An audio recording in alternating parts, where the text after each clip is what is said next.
Michael here. I'm going to dive right in here and talk about ACT UP, which stands for AIDS Coalition to Unleash Power. The activist group formed in March of 1987 at the lesbian and gay community in New York City. Larry Kramer was invited to speak from a series of speakers. His well-attended speech drew over 300 people. In 2 days' time, they would form the group called ACT UP. Larry Kramer would become the first leader of this group. Between 1981 and 1987, about an estimated 40,000 Americans have died of AIDS. During this time, President Ronald Reagan never would even mention the word AIDS. Perhaps it was because the power that be felt that the population that was affected, which were at the time drug users and gays, didn't really matter in the eyes of the majority. Nearly 80% that were diagnosed has died. A poll that was taken at the time was 50% of Americans believed that all AIDS patients should be quarantined, and 48% felt that there should be an identification of some sort, and about 15% believed that they should have be tattooed. ACT UP was a powerful movement, and I applaud anyone who was in this movement, and they're all heroes to me. Here are some of their accomplishments.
Silence equals death. If this group did not form and fight for a change, things would be different today. Here are some of the demonstrations and protests. Release the drugs! Release the drugs! Release the drugs! Release the drugs! Silence equals death! Silence equals death! Silence equals death! Silence equals death! Silence equals death! Get to work! Get to work! Get to work! Get to work! Get to work! Get to work! Get to work! Get to work! We'll never be silent again! We'll never be silent again! We'll never be silent again! We'll never be silent again! We'll never be silent again! We'll never be silent again!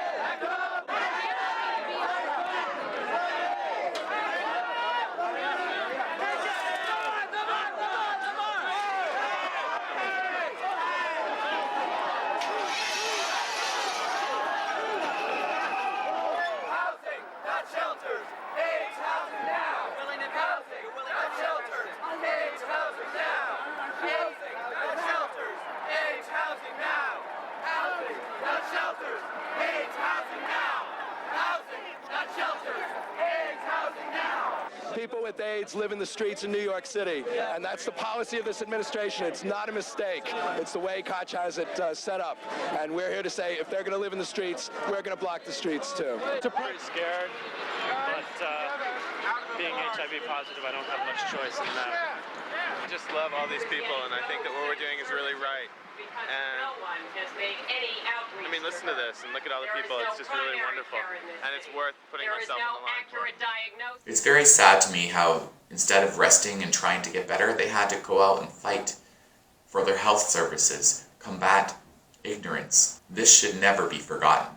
I found it touching to me that there was a few people in this documentary that had their birth and death rates, and most of them were very young, and it was before 1996, before the life-saving drugs came out.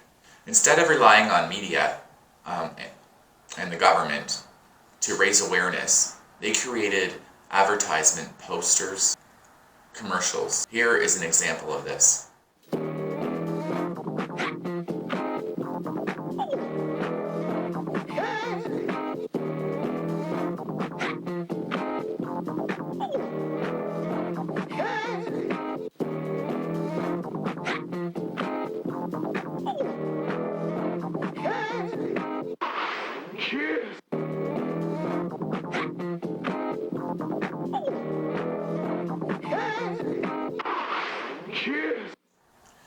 Many have joined the movement because of this. Act Up, United in Anger is a full-length documentary you can watch on YouTube. I found it touching and very informative. I enjoy doing these vlogs. I want to be the voice for people living with HIV. And for the people who want to listen, or maybe learn something, I consider myself an HIV/AIDS activist. I do not get paid for this, nor do I ever expect to be. I know it's not for everyone. If you choose to remain silent, I get that. For those who do come out and say, hey, I'm HIV positive, and own it, you are an HIV/AIDS activist. Thank you for watching. Michael K here. Take care, everyone.